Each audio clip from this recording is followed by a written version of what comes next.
Selamat siang, perkenalkan saya Eka Ainatlia. Saya akan menjelaskan tentang ekonomi manajerial. Pengertian dan ruang lingkup ekonomi manajerial. Yang pertama, ruang lingkup ekonomi manajerial. Ekonomi manajerial adalah aplikasi teori ekonomi dan perangkat analisis ilmu keputusan untuk membahas bagaimana suatu organisasi dapat mencapai tujuan atau maksudnya dengan cara yang paling efisien. Nah, terus juga untuk keterkaitannya dengan ekonomi, terkaitan teori ekonomi mengacu pada ekonomi mikro dan makro. Ekonomi mikro adalah ilmu yang mempelajari tingkah laku ekonomi secara individual sebagai unit pengambilan keputusan. Ekonomi makro adalah ilmu yang mempelajari tentang output di perekonomian yang dilihat secara keseluruhan. Teori ekonomi biasanya dimulai dengan model. Nah, model itu merupakan abstraksi dari banyak hal kecil yang meliputi suatu kejadian untuk menentukan faktor penentu yang paling penting.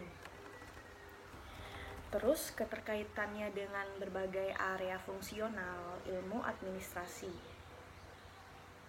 atau ilmu administrasi bisnis. Area fungsional tersebut meliputi akuntansi, keuangan, pemasaran, manajemen sumber daya manusia, atau personalia dan produksi. Proses-proses yang berkaitan dengan semua pengambilan keputusan manajerial pada dasarnya adalah sama. Nah, proses tersebut antara lain yang pertama menetapkan tujuan perusahaan atau organisasi, yang kedua mendefinisikan permasalahan yang dihadapi perusahaan atau organisasi dalam usaha mencapai tujuan tersebut. Yang ketiga, mengidentifikasi berbagai solusi. Yang keempat, memilih solusi terbaik dari solusi yang tersedia. Yang kelima, mengimplementasikan keputusan. Nah, yang kedua, untuk teori perusahaan, beberapa alasan adanya perusahaan dan fungsi-fungsinya, yaitu perusahaan adalah suatu organisasi yang menggabungkan dan mengorganisasikan sebagai sumber daya dengan tujuan untuk memproduksi barang atau jasa untuk dijual. Nah, fungsi perusahaan adalah membeli sumber daya atau input berupa tenaga kerja, modal, dan bahan mentahan untuk diubah menjadi barang dan jasa untuk dijual. Dan selanjutnya, tujuan dan nilai perusahaan. Teori perusahaan sekarang mempostulatkan berbagai bahwa maksud atau tujuan utama perusahaan adalah untuk memaksimumkan kekayaan atau nilai perusahaan. Kekayaan atau nilai perusahaan diperoleh dengan rumus sebagai berikut. Nah, untuk kendala-kendala dalam operasi perusahaan, yaitu kendalanya tersebut antara lain perusahaan tidak mampu merekrut tenaga kerja ahli dalam jangka waktu yang pendek. Perusahaan juga tidak mampu memperoleh bahan mentah sebanyak yang diminta. Adanya keterbatasan ruang pabrik atau gudang. Kurangnya dana yang dibutuhkan. Dan sifat dan fungsi laba. Laba usaha versus laba ekonomi. Laba bisnis atau laba usaha mengacu pada pendapatan perusahaan, dikurangi biaya ekspelitis atau biaya akuntansi perusahaan.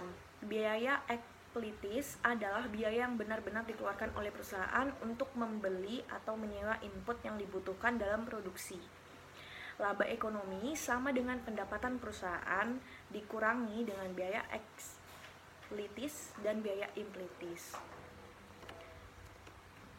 Ada teori laba karena pergeseran, dan teori laba monopoli, teori laba inovasi, teori laba efisien manajerial. Teori laba efisien manajerial, teori ini didasarkan pada pengamatan bahwa bila rata-rata perusahaan cenderung hanya memperoleh hasil normal dari investasi jangka panjang. Nah, saya akan menjelaskan juga fungsi laba. Laba memiliki fungsi penting dalam perekonomian perdagangan bebas. Laba yang tinggi merupakan tanda bahwa konsumen menginginkan output industri lebih banyak. Laba yang tinggi memberikan efisiensi bagi perusahaan yang meningkatkan output dan lebih banyak perusahaan yang akan masuk ke industri yang lebih menguntungkan. Selanjutnya, etika bisnis. Etika adalah sumber tuntunan di luar hukum yang ditegakkan. Etika bisnis dan manajemen jauh melewati hukum dalam memberikan acuan mengenai perilaku apa yang dapat diterima dalam berbagai transaksi bisnis. Banyak kelompok konsumen yang menyukai perusahaan yang bertindak jauh dan mempunyai kesadaran sosial serta menggunakan sebagai sumber dayanya untuk membenahi berbagai kebobrokan sosial. Yang kelima, kerangka kerja internasional ekonomi manajerial. Banyak dari komoditas yang kita konsumsi saat ini diimpor dan perusahaan-perusahaan Amerika Serikat membeli banyak input dari luar negeri dan semakin banyak menjual produknya ke luar negeri. Bahkan lebih penting lagi, perusahaan domestik menghadapi persaingan yang sangat besar dari perusahaan luar negeri di pasar Amerika Serikat dan seluruh dunia. Nah, aliran modal internasional, teknologi dan tenaga kerja ahli juga telah mencapai dimensi yang belum pernah ada sebelumnya. Nah, singkatnya, terjadi pergerakan yang cepat ke arah globalisasi produksi, konsumsi dan persaingan.